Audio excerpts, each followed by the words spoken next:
Ma'am, is the screen visible now? Yeah, absolutely. Ma'am, can you view the screen properly, ma'am? Yeah. We can. Okay. Right. So, ma'am, can we start the session? Because Yeah, five of course. So we starting, Neil? So are we going to start right now? Yes, ma'am, we are live now. Fine. Okay. Thank you. So shall I start the session? Yes, ma'am. Yes, ma'am. Okay. So good afternoon, everybody. Today we are going to have a session on care of the patient on non-invasive ventilator. Now, in the last 1 or 2 decades, the use of NIV or non-invasive ventilation has increased tremendously in the Indian ICU. And while the doctor gives the advice of starting BiPAP ventilation, it is left to the nurses to complete the task. And it is not only the technical part of it which is important, equally important is counseling of the patient. That is giving a proper explanation to the patient as well as assurance. And to speak about it all, we have Dr. Nisha Bhojnagarwala. She has done her MD in anesthesia and FNB in critical care, and she is a young and dynamic intensivist in AMRI Salt Lake ICU. She is an associate consultant there. So over to you, Nisha, Thank to you, start ma'am. this session. Thank you, ma'am. So good evening, everyone. Today I'll be taking a class on non-invasive ventilation. Neil, slides, please. So what is NIV? It's a non-invasive ventilation. We provide. Am I audible to everyone? Hello? Yeah, I am hearing you. Fine. Thank you. So with a non-invasive ventilation, we provide a positive pressure support. It's different from the mechanical ventilation or the ventilators which we know. For the ventilators, we need to use endotracheal tube or tracheostomy to provide the positive pressure support. Whereas for the non-invasive ventilation, we use the mask. Now this mask can be different. It can be we'll talk about it later. So we use a non-invasive mask to provide the positive pressure support. So basically, this is a picture which depicts which is a ventilator unit. It has a tubing which can be a single lumen or a double lumen depending on the type of the ventilator and the type of the mask which we are using it. And the interface means the mask which we're using. Next slide, please. Now, before we proceed, we should be acquainted with a few terminologies. BiPAP. It's actually a bi-level positive airway pressure. Bi-level means it provides two pressure. That's the inspiratory positive airway pressure and the expiratory positive airway pressure. We'll talk about this in detail later on. Now, the trigger is the point where the BiPAP unit transits from the lower EPAP pressure to the higher IPAP pressure. And cycle is where the NIV transits from the higher IPAP pressure to the lower EPAP pressure, thereby terminating the breath. Rate is number of breaths per minute, which we said. Next slide, please. I time is the total time that the BiPAP unit stays at the IPAP pressure. Rise time is the time which it takes to transit from the EPAP pressure to the higher IPAP pressure. Sensitivity refers to the triggering and the cycling of the device. Pressure support is basically the difference between the IPAP and the EPAP pressure. So basically, it determines the amount of the assistance or the tidal volume which is being provided to the patient. Next slide. This is a picture which we depict. So basically, the EPAP is the continuous lower positive airway pressure which is provided during the expiration. When the inspiration starts, the EPAP pressure, it transits from the EPAP to the IPAP pressure. So the time which it takes is the rise time, and this transition from EPAP to IPAP is known as trigger. Whereas the change from the IPAP to the EPAP is known as cycling. And the difference between the IPAP and EPAP is the pressure support.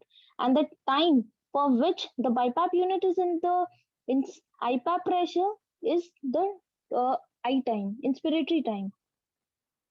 Next slide, please. Now, in what way the EPAP helps? Basically, EPAP is something equivalent to the PEEP in the ventilator. So, in the case where the lung is collapsed, atelectasis, or where we need to provide the alveolar recruitment, we provide the continuous positive airway pressure during the expiration to prevent the airway collapse after the inspiration. Thereby, it improves the oxygenation, it reduces the ventilation perfusion mismatch.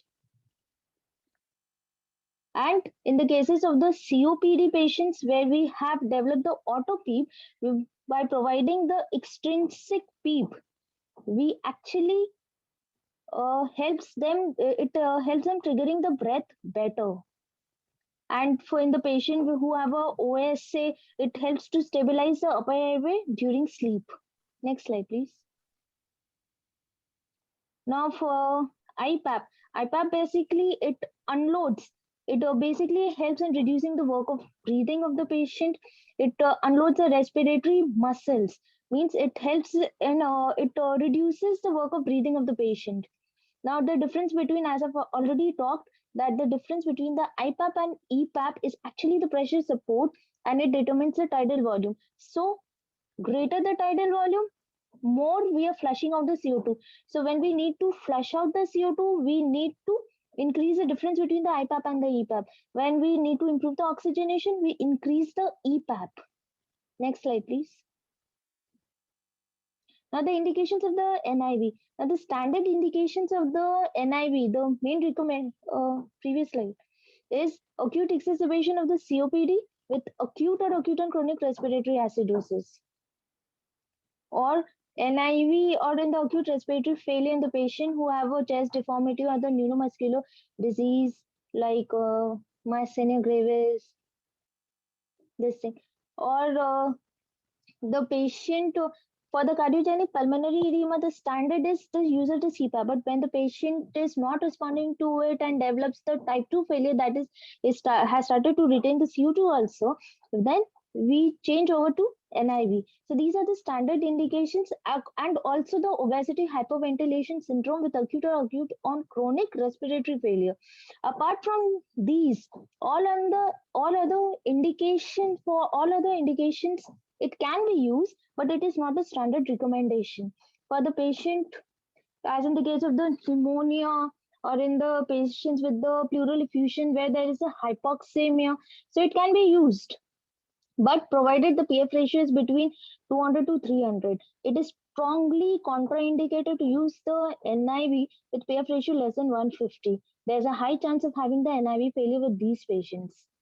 Then in the patient with the chest trauma who have the lung contusion, thereby resulting in hypoxemia, so we provide the positive pressure support to these patients. In the patient with the immunocompromised host, where we with acute respiratory failure, where we try to avoid the invasive lines as much as possible. In the patient with the palliative care settings, where the relatives do not want the intubations for these patients. So for these patients, to correct the respiratory failure, we can use NIV. In the post-operative cases of the abdominal surgery or the cardiothoracic surgery, where there is atelectasis post-operatively, we can use it. But it shouldn't be used in the patient with the esophageal surgery, as there's a risk of opening of the anastomosis. Next slide, please. It can be used in the post-bariatric surgery who has a pre-existing OSA, the obstructive sleep apnea, obesity, hyperventilation syndrome. In the patient, it can be used for weaning the patient of the COPD to reduce the extubation failure, or it can be used even in the weaning failure in the high-risk patients having the risk of extubation failures. Next slide. Now, those were the standard indications where cases where we can use it. So when does these patients they require an IV? When the patient is like very much patient should be cooperative. To use an IV, the foremost indication is the patient should be cooperative. If the patient is dyspneic, tachypneic, having the high respiratory rate, the patient who have a increased work of breathing where there is a high risk of having the respiratory arrest, in the patient with a hypercapnic respiratory acidosis, in the patient with hypoxemia, but provided the PF ratio is more than 200. Next slide, please. Now the absolute contraindications. Now the respiratory arrest or impending respiratory failure, where we know that the patient should be intubated and if NIV is used as a high risk of losing the patient. If the patient is uncooperative, high risk of NIV failure. Inability to protect the airway, drowsy patient. Impaired swelling and cough. The patient with the trauma burns involving the face where we cannot apply the mask well and thus we cannot provide the positive pressure support. In the patient with the facial, esophageal or the gastric surgery. In the patient with a poor respiratory drive, as NIV is dependent on the respiratory drive of the patient. So the patient should be conscious, should have its own respiratory drive for using the NIV. If the patient is very much drowsy, NIV is contraindicated. Ehrlich syndrome in the patient who has a pneumothorax, pneumomediastinum, surgical emphysema, where there's a risk of increasing these problems with, there's a risk of increasing this problem with the positive pressure support. The relative contraindication, as I've talked already, if the patient is very much anxious, there's a high chance of having the NIV failure. In the patient with the morbid obesity, in the patient with the copious secretions, where there's a risk of having with the positive pressure support, there's a risk of drying of these secretions and the upper airway obstructions. Then the need for the continuous or nearly continuous ventilatory assistance. So if your patient requires a continuous monitoring, so it is better to intubate the patient. If there's a lack of respiratory drive, or if the patient is deteriorating despite the use of the NIV. Next slide, please. Now, predictors of the NIV failure. If the patient have the respiratory arrest, if the patient becomes unconscious with respiratory pauses, if the patient is gasping, if the patient is very much agitated, uncooperative, if the patient is having the bradycardia with with loss of alertness, if the patient is hemodynamically unstable. Now, if the patient is very much tachypneic, where the pH is less than 7.3 and decreased, and with the initiation of the NIV, there's further decrease in the pH, where the patient is very much hypoxemic, as I've already talked. Increased if there is a decrease in the level of the consciousness, then there's a high chance of failing NIV.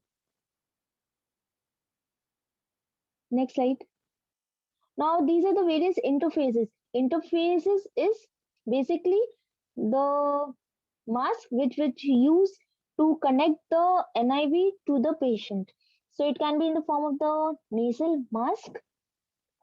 Which only covers the nose. It can be oronasal mask, which covers the nose and the mouth. It can be a full face mask, which covers the entire face. It can be a helmet mask, which covers the entire head. Next slide, please.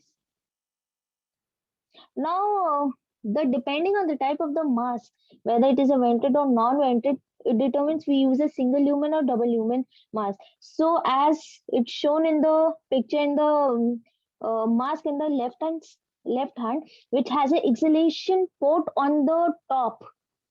So for these kind of masks, which we can use a single lumen circuit.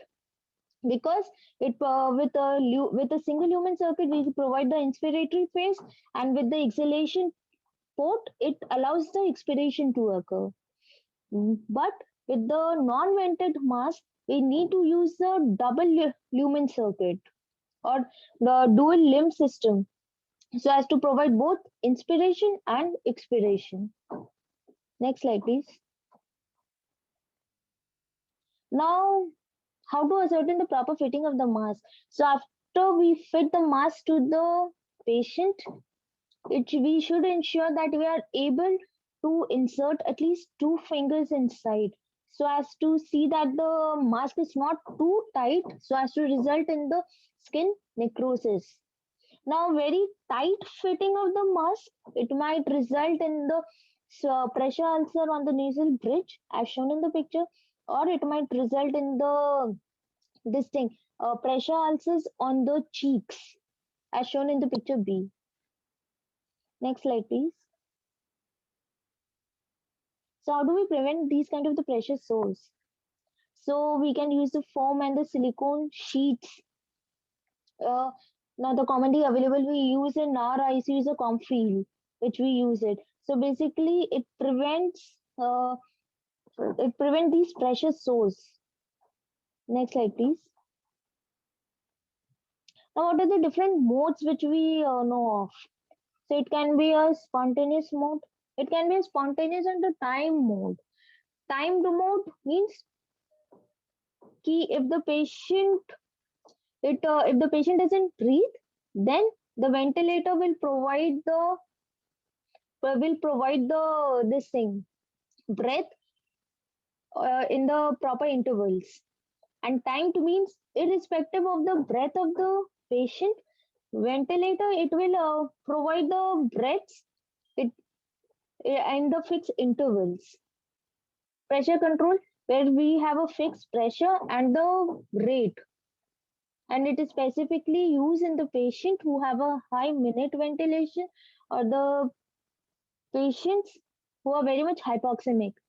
Now the CPAP is continuous positive airway pressure, where we provide the baseline, we provide the expiratory pressure. Just a expiratory, we single positive.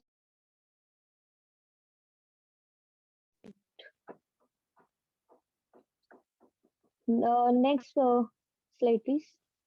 Now, what is the issue?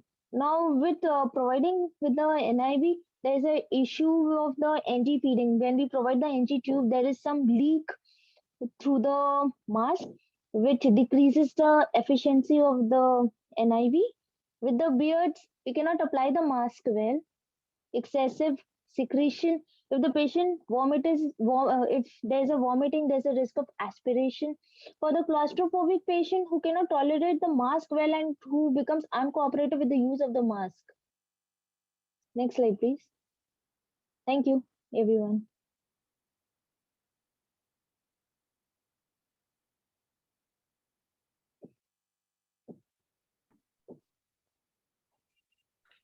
So, Nisha, you have come to the end of your discussion. So Yes, we would like to have a bit of interaction with the those who are attending this particular session. So yes. shall we open the chat box? Do you have any question? Those who are present may ask questions and put them in the chat box. Nisha, Yes, ma'am. would you elaborate on a bit on how you have talked about the problems that the problems with the NIV mask and all, but how to solve these problems? You have talked about the pressure source and all. Now, what is to be done, and how should the nurse who is fitting the mask? One point you have mentioned that the person should insert 2 fingers and see that there is a gap of at least 2 fingers.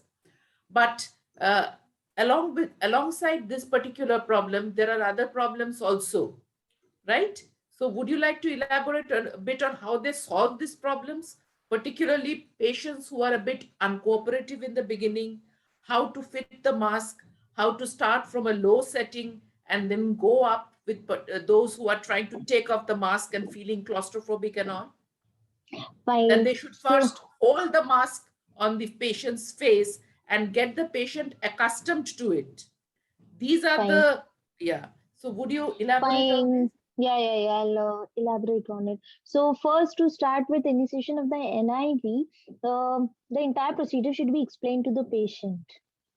What actually we are trying to do it, and then we should start with the lower airway pressures. Preferably, we should start with the, depending on the condition of the patient, we can start with the EPAP of the 5, and keeping the difference between the EPAP and IPAP of at least 4, we start with the lower IPAP and EPAP pressure.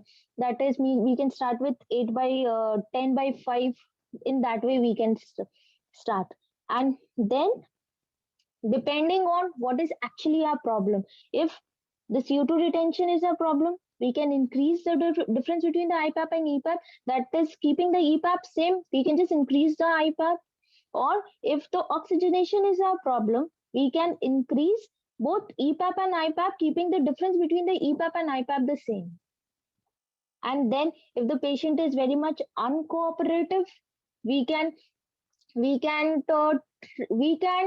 try to sedate them, but in a monitored way. Like we can use sedations like conscious sedation, like dexmedetomidine. We can use fentanyl and all, which can provide some kind of analgesia. Then, as we have already explained, we can change a bit of rise time. So, in the patients who is very much tachypneic, who have a high minute ventilation, for them the rise time should keep small. But for the problem, for the patient who basically are hypoxic, we can increase a bit of the rise time and make the patient a bit comfortable. So these are some kind of maneuvers that we can use it to keep the patient comfortable. And another thing is, when you initiate the BiPAP ventilation for the first time, better is don't fit the mask immediately. First, hold the mask over the patient's face and start it and let the patient get accustomed to the pressures. Yes. And then after that, if the patient is feeling comfortable, then only you fit the mask. This is one. And another few things should be told to the nurses, I think, that is, they must observe for deterioration. When you are starting an NIV in a patient, the nurse should be on the lookout whether the patient is becoming drowsy or not. This is one thing. Or another thing is whether there is an air leak. This is one thing which is very common, isn't it? Leak from the BiPAP. So this is one thing the nurses should be very aware about. They should check it from time to time. And the other portions, of course, you have the other points you have mentioned about this NG feeding and all, and if a patient is vomiting or if there are copious secretions. So all these points, the nurses should be careful about when they are initiating the BiPAP. And most importantly is whether the patient is deteriorating or not, particularly becoming drowsy, or the respiratory rate is coming down, or the patient is becoming very tachypneic. So these are points which the nurses should inform the doctor about, because this may indicate that the patient should go for invasive ventilation, mechanical ventilation.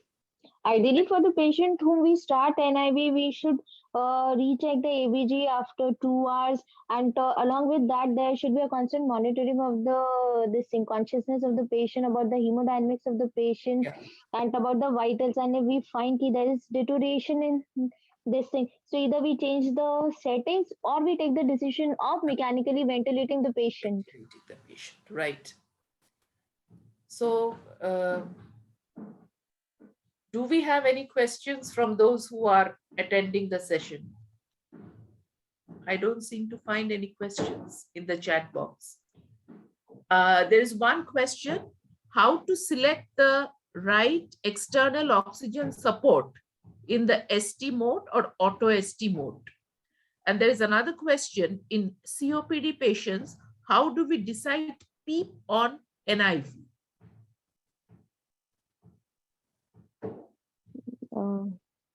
How to select the right external oxygen support in the ST mode or auto ST mode?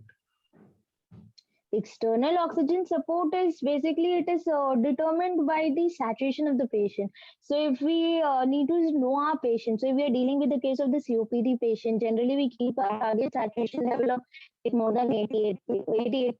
But if we are dealing with the patient of the cardiogenic pulmonary edema or these kind of patients, so we keep our target saturation level more than 92%. In the cases of the hypoxemic patients, we keep our targets more than 92 patients. So it our oxygen support, it depends upon our target saturation level, which depends upon the our patient profile. The target saturation. Yeah. What is the target saturation that we are aiming for? And depending on that, we provide the oxygen support. The other question is, in COPD patients, how to decide PEEP on NIV?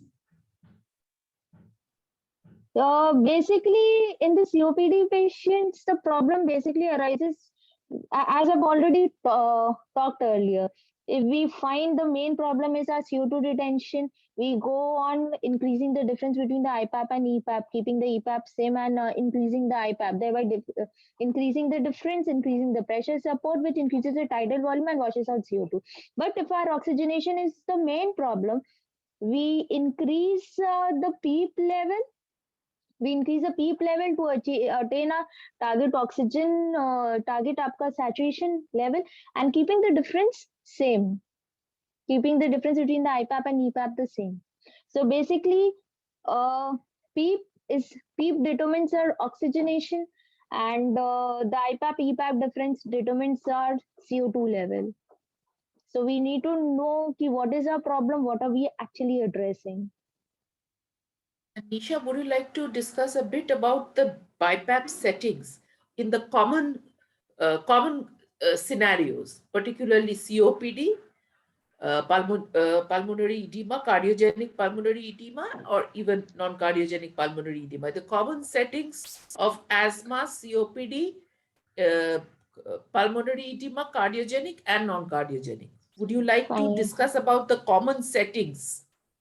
So That is as IPAP, in, EPAP, frequency, yeah. etc. So basically, in our ICU, what we practice, for the COPD patient, we practice a high intensity NIV, where we aim for the low EPAP, generally EPAP of 5, with higher IPAP, which is generally from 20 to 30, depending upon the CO2 level of the patient. Higher the difference, higher the, as I've talked, higher tidal volume, greater elimination of the CO2, because we aim for eucapnia in our patients. So, and in the COPD patients, we generally aim for the lower respiratory rate, something between 15 to 20, because if we increase the respiratory rate, it decreases the expiratory time, even it decreases the CO2 washout time, it results in breath stacking.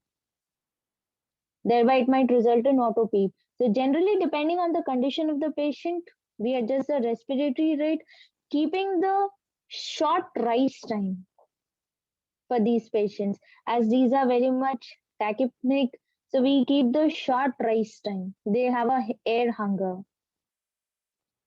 And I time is determined by the respiratory rate of the patient. So if we are keeping the high respiratory rate, we keep the short I time. If the respiratory rate is less, we keep the high I time. So these are basically the small settings which we do for the BiPAP. And generally the trigger is the flow trigger, which we keep generally around 1 liter, 2 liters. That's the way we adjust for the BiPAP setting in the case of the COPD patient. But for the patient with the cardiogenic pulmonary edema, to start with, we start with CPAP. If the patient is just hypoxemic, type 2 respiratory failure is not the problem, as these patients they respond very well to the CPAP. And we monitor the patient at any time. If we find that the patient is going into the type 2 respiratory failure or is not responding to the CPAP, we switch on to the NIV. For the patient with the obesity, hyperventilation problem, we go for the higher EPAP. So to start with, we can start with the EPAP. So generally obesity hyperventilation syndrome in these patients, they have the type 2 respiratory failure. So these patients, they generally need a high EPAP to keep their airway open, whereas the difference between IPAP and EPAP, generally we keep high to wash out the CO2. And keeping the setting, respiratory rate depends on whether the patient is tachypnic or not tachypnic, whether the CO2 retention is a problem. CO2 retention, we keep the lower respiratory rate so as to prevent the breath stacking. And if the patient is very much tachypnic, we can increase the respiratory rate of the patient. So this is the way which we go on. If the patient is very much air hunger, we decreases the rise time. And generally we keep the flow trigger because the pressure trigger might be uncomfortable for the patient, especially in the patient with this COPD who have the high auto peak.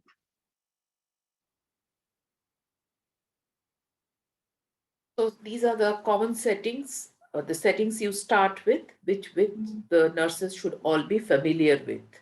And of course, one or two questions have come in. And can you remember, or are you aware of the other problems that the nurses usually face with NIV? One is a good fitting mask, properly fitting mask, and ensure that it is properly fitted without any air leak.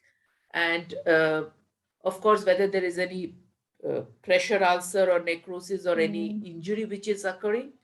And number three, whether the patient is, so to say, tolerating the NIV.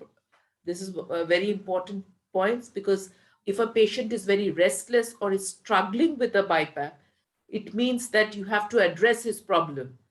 It is no use trying to say, ki, please try to, this is for your, this is something that we often do. We try to tell the patient, ki, this is for your good, so try to tolerate it, instead of finding out what his real problem is.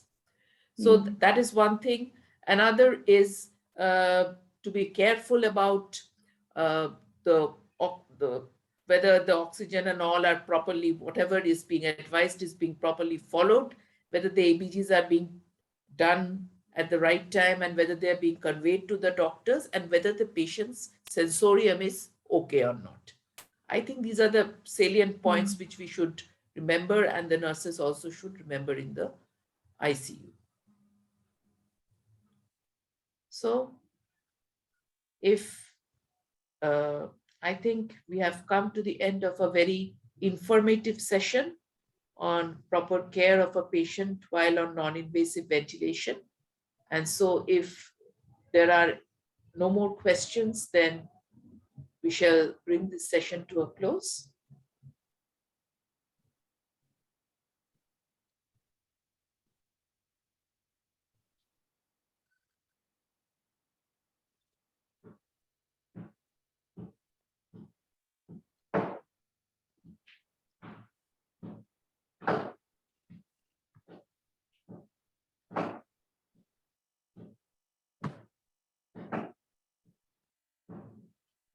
So there's another question, it seems, specifically in portable BiPAP, how to select right humidity settings, specifically in portable BiPAP.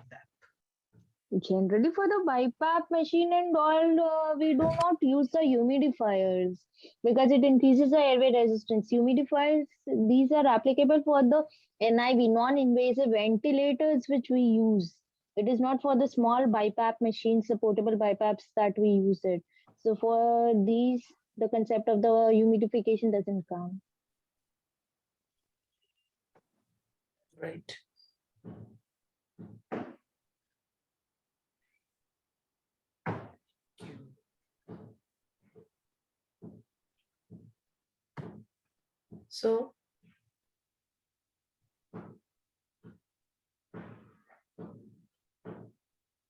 So I think we have discussed it in details about the BiPAP, care of the patient on BiPAP, and most of the questions that were put in the chat box have been answered. So thank you, Nisha, Thank for you, ma'am. a nice session. And I thank ISCCM for arranging for this particular webinar. So thank you all. Thank you all for attending this session. Thank you, ma'am, for being the moderator. Bye.